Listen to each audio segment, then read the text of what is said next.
আমরা এটা মানবো না। আমরা রাস্তায় বুঝে নেবো, আমাদের অধিকার লাগবে, আমাদের টাকা লাগবো, আমরা গরিব।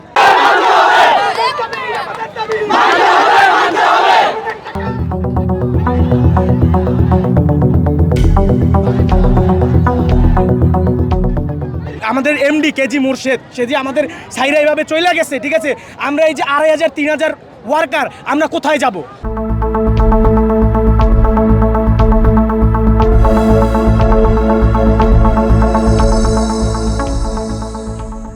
আমরা ইউরোজন ফ্যাশন লিমিটেডের সব ওয়ার্কার, ঠিক আছে। এইখানে আমাদের একটাই দাবি হচ্ছে এখানে আমাদের মালিক, আমাদের সেনাবাহিনী আসছে, বিজিএমের লোক আসছে, নানান প্রান্ত থেকে লোক আসছে। এখান থেকে আমরা যখন মালিকরে আটকাইছি, মালিকে চলে যাব, সে চলে যাব, আমরা খবর পাইছি যে সে চলে যাব, যে আমাদের ফ্যাক্টরি চালাবে না।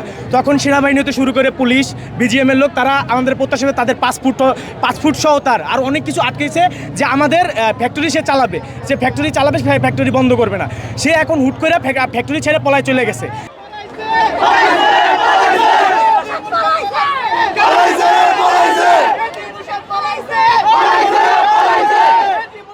এখন এই যে লোকগুলা, তাদের রানিং মাসের বেতন, তারা এখানে 17 বছর 18 বছর তারা জীবন যৌবন শেষ করে দিছে এই ফ্যাক্টরিতে। 25 বছর 17 বছর 18 বছর একজনের চাকরির বয়স, ঠিক আছে।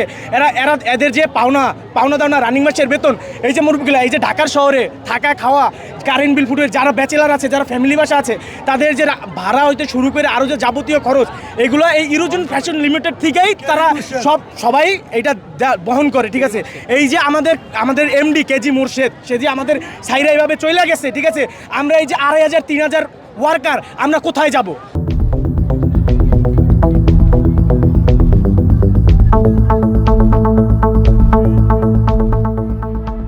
আমাদের এই দাবি কে মানবে?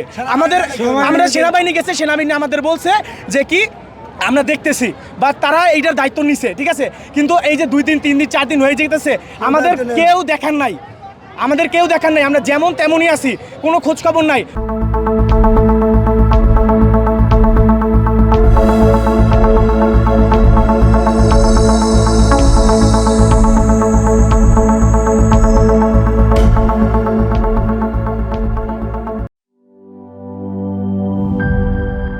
বান্ডেল থাকলে প্রতি সেনমানিতে টাকা বাঁচবে। বিকাশ সেনমানি বান্ডিল কিনে জিতুন প্রতি লেনদেনে।